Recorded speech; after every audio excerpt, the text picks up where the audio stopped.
السلام علیکم ورحمۃ اللہ وبرکاتہ۔ الحمدللہ وحدہ والصلاۃ والسلام علی من لا نبی بعدہ وبعد۔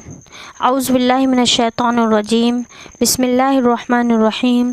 رب اشرح لی صدری ویسر لی امری واحلل عقدۃ من لسانی یفقہوا قولی۔ وحی کی بندش۔ جب آپ صلی اللہ علیہ وسلم کی عمر 40 برس کی ہو گئی اور جبرائیل علیہ السلام آپ کے پاس وحی لے کر آئے، پھر آپ بہت گھبرا گئے اور سارا واقعہ خدیجہ رضی اللہ تعالیٰ عنہ کو سنا دیا۔ پھر خدیجہ رضی اللہ تعالیٰ عنہ آپ کو اپنے چچیرے بھائی ورقہ بن نوفل کے پاس لے گئیں تو انہوں نے آپ کو آپ کی حقیقت کے متعلق آگاہ کیا، اور مزید انہوں نے یہ بھی کہا کہ اگر میں نے تمہارا زمانہ پا لیا تو میں تمہاری زبردست مدد کروں گا۔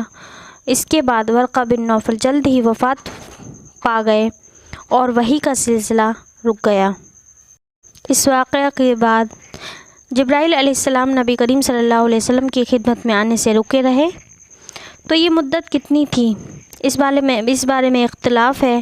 امام بیہقی نے مدت 6 ماہ بتائی ہے، اور بعض سیرت نگاروں نے ابن عباس رضی اللہ تعالیٰ عنہ کی روایت کو زیادہ درست قرار دیا ہے، جس میں یہ مدت 40 دن بتلائی گئی ہے۔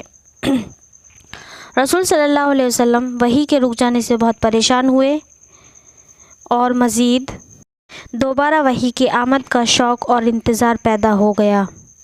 پس وحی کے رکنے کی مدت ختم ہونے کے بعد وحی کا نزول دوبارہ شروع ہوا۔ اس کی تفصیل خود رسول صلی اللہ علیہ وسلم کی زبانی سنیے کہ ایک دفعہ میں جا رہا تھا کہ اچانک میں نے آسمان سے ایک آواز سنی۔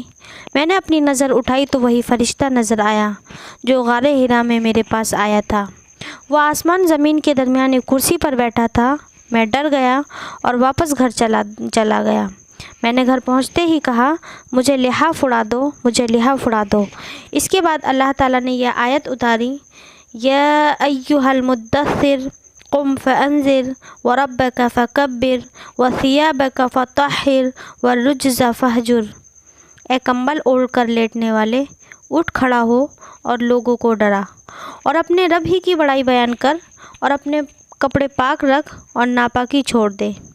اس کے بعد وحی باقاعدگی اور لگاتار اترنے لگی، اور آپ پر وحی کے سلسلے کو روکنے کی وجہ یہی تھی تاکہ آپ پر جو خوف طاری ہو گیا تھا وہ ختم ہو جائے اور دوبارہ وحی کی آمد کا شوق اور انتظار پیدا ہو جائے۔ آخر میں مولا کریم سے دعا ہے کہ ہم تمام کو اپنے نبی کی سیرت کو پڑھنے اور اس کو سمجھنے کی اور اس پر عمل کرنے کی توفیق دے۔ آمین ثم آمین۔ السلام علیکم ورحمۃ اللہ وبرکاتہ۔